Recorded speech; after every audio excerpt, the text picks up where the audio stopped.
Welcome, ladies and gentlemen, to the Blitz Report with Sin. That's what I'm calling today's kind of episode, because we are talking about Living Legend, and we are talking about Blitz Living Legend specifically. About a month or so ago, Legend Story Studios released a new kind of like change to the Living Legend system where heroes will be awarded more points, and as those that are more seasoned in Flesh and Blood know, Living Legend is essentially the system that over time heroes accumulate points based on specific event wins, and they rotate out of the format once they hit a certain threshold. For Blitz, that threshold is 500 points, and oh my word,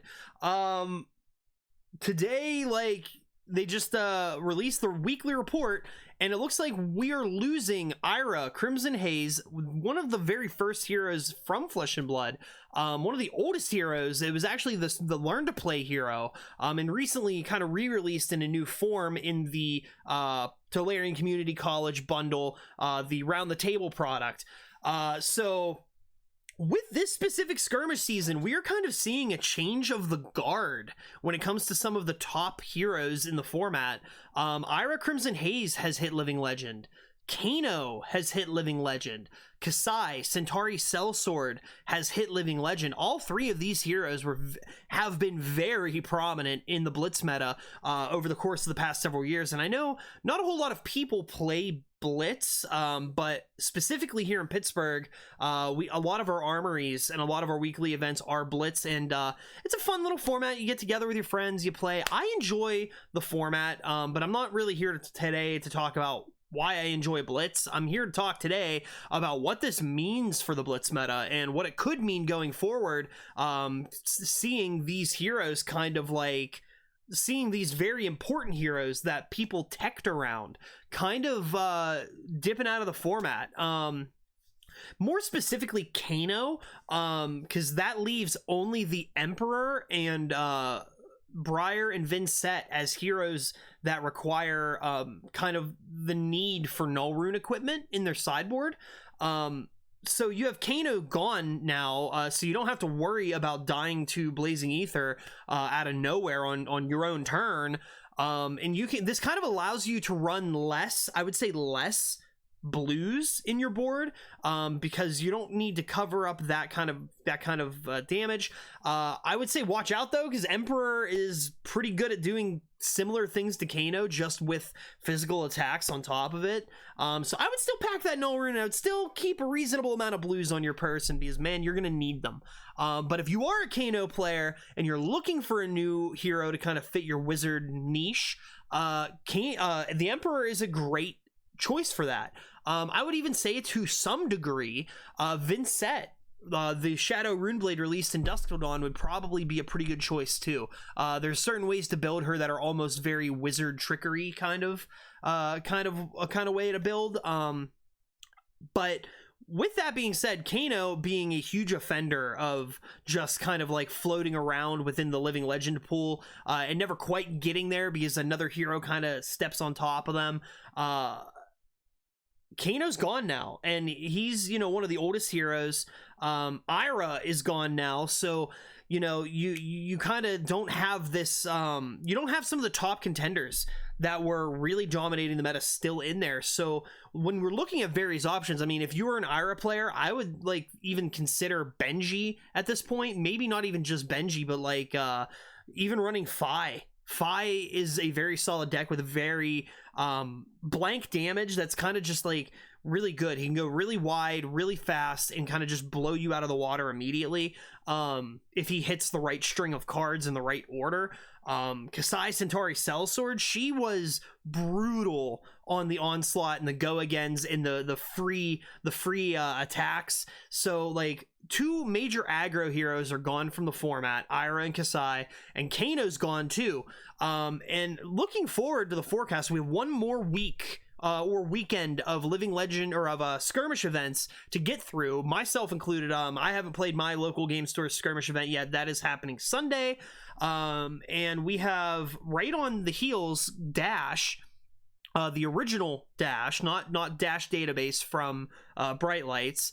Dash has potential, I think, if anything goes things go right, it's possible she hits living legend or gets very close to hitting it next weekend, and that would be, or this weekend, and that would be huge. That would be yet another aggro hero out of the format. And of course, I mean, Blitz, you start with half-life.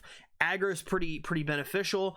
And right behind her is Dorinthia. Dorinthia is very good at just kind of like layering on the attacks to end games quicker.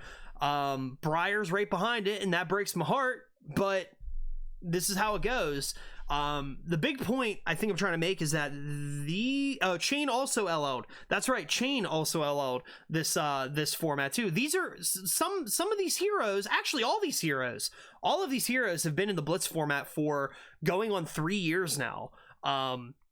And the fact that none of them have ever came close before, it's really interesting. It's a really interesting way to see, and I think LSS is trying to kind of, I don't want to say get rid of, but kind of like push some of those heroes out of the format to be able to experiment a little bit, or see other heroes kind of rise up as time goes on. Lexi hasn't seen anything. Lexi has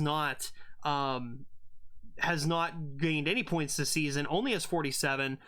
Prism Advent of Thrones, she's starting to be figured out, so Prism is kind of threatening, in my opinion.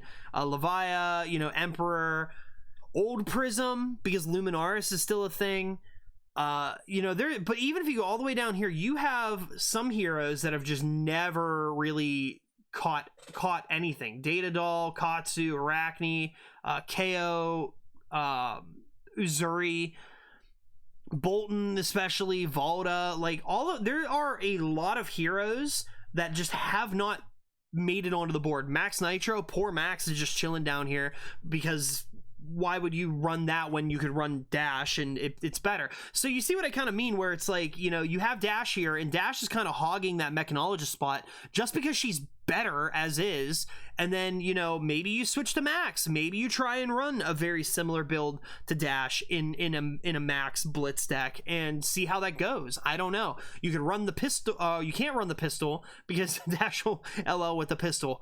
But really, what the big thing is, the big takeaway here is that the Living Legend, it's working as intended, and Blitz is a format where LL points can only really be gained whenever LSS says so. It's not like CC, where it's kind of like, the natural progression of organized play is going to eventually Living Legend a hero.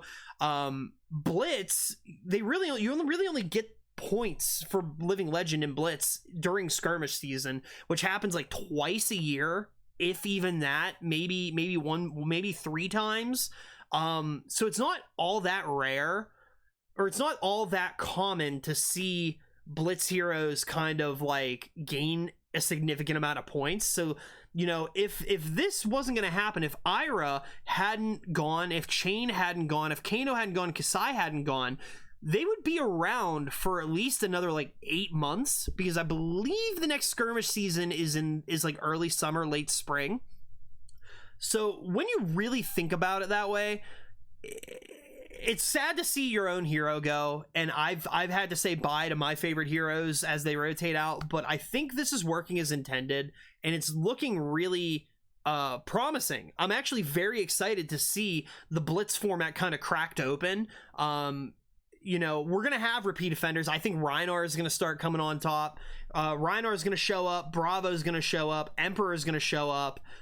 Prism, potentially. But if Rhinar and Bravo really get going and they're really pushing stuff, Prism might fall a little more to the wayside.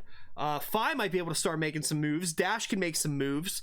Dorinthia certainly can make moves. You're kind of getting rid of a lot of the top contenders that would punch down on the heroes that I just mentioned. So it's really interesting to see how this will develop, and I'm very excited for kind of a new Blitz format, because as I said, I play a lot of Blitz. You know, our local game store, our armories, they're casual. We hang out, we play, but we do play a lot of Blitz here in Pitt. So that's pretty much all I got, and I wanted to just say thanks for watching. And additionally, sorry I haven't been putting out too many videos. I've been pretty busy with life, work, all that fun stuff. I was at the Realm Rumble this weekend in Columbus, Ohio. Huge shout out to the Realm Games in Mansfield, Ohio. Put on a fantastic event. Got to hang out with peeps, got to see the folks over in Free Floating, got to hang out with those guys for a little bit, and got to just kind of, you know, have a good weekend. I got to see so many folks from the community of Flesh and Blood. Got to see some awesome top players play the best game, play the best games they could, and really kind of push stuff. So, you know, as I'm kind of wrapping up this video, I just want to say I'm working on some stuff. I promise you, it has just been a process. I plan on eventually getting out of this room in my basement and up into an actual office space, but there's some work that needs done on that room. So I'm planning to use this winter as kind of a break to, you know, eventually move all of this upstairs into a more well-lit area, and have a lot of really cool stuff. And we may also begin to start streaming Talishar over on my Twitch channel, twitch.tv/FABTCG. And yeah, that's really all I got for you guys today. Kind of a little update, a little Blitz update. So there's really some cool stuff coming down the line, and I'm very excited for heavy hitters. So as we approach heavy hitter season, I plan on putting out a lot more content, because I do like my brutes, and we're getting some new brute stuff. So pretty excited to see how that works out. Regardless, guys, thank you all, and thank you for watching. Don't forget to subscribe. Sin out.